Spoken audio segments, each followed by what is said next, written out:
চুল পড়া রোধের একদম বিজ্ঞানসম্মত আর কার্যকরী সমাধান নিয়ে আপনাদের স্বাগত।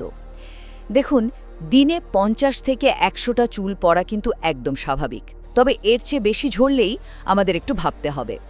আসলে স্ট্রেস বা পুষ্টির অভাবে আমাদের মাথার ত্বকের নিচে থাকা গাছের শিকড়ের মতো হেয়ার ফলিকেলগুলো যখন দুর্বল হয়ে পড়ে, তখনই শুরু হয় আসল সমস্যা। আর তাই আজ আমরা এই সমস্যা সমাধানের পরীক্ষিত উপায়গুলো জানব। প্রথমত, চলুন কথা বলি এমন একটা দারুণ উপাদান নিয়ে যা আমাদের সবার রান্নাঘরেই থাকে: পেঁয়াজের রস। জানেন কি, এতে প্রচুর পরিমাণে সালফার থাকে। এটা স্ক্যাল্পে কোলাজেন উৎপাদন তো বাড়ায়, সাথে চুল যে ক্যারাটিন প্রোটিন দিয়ে তৈরি তার গোড়াকে একদম মজবুত করে দেয়।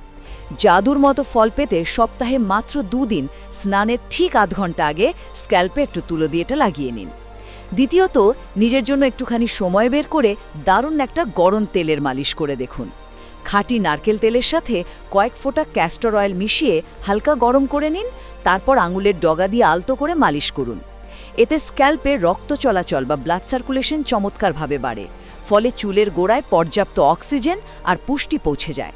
সবশেষে, শুধু বাইরে থেকে যত্ন নিলেই কিন্তু হবে না, ভেতর থেকে পুষ্টি যোগানোটা একদম মাস্ট। আপনার চুল তো প্রোটিন দিয়েই তৈরি, তাই না? তাই রোজকার ডায়েটে পর্যাপ্ত জল আর ডিম, সয়াবিন, ডাল বা মাছের মতো প্রোটিন জাতীয় খাবার রাখতে একদমই ভুলবেন না। তবে হ্যাঁ, খুব জরুরি একটা কথা বলে রাখি, যদি দেখেন মাথায় গোল গোল টাক পড়ছে বা চুল পড়া কোনোভাবেই থামছে না, তবে এটা কিন্তু থাইরয়েড, পুষ্টির চরম ঘাটতি বা হরমোনাল সমস্যার কারণে হতে পারে। তখন ঘরোয়া টোটকা বাদ দিয়ে অবশ্যই একজন ডার্মাটোলজিস্টের কাছে যাবেন। সঠিক পুষ্টি আর একটুখানি সচেতন যত্নেই আপনার চুলের স্বাস্থ্য আর আত্মবিশ্বাস দুটোই পুরোপুরি ফিরে পাওয়া সম্ভব।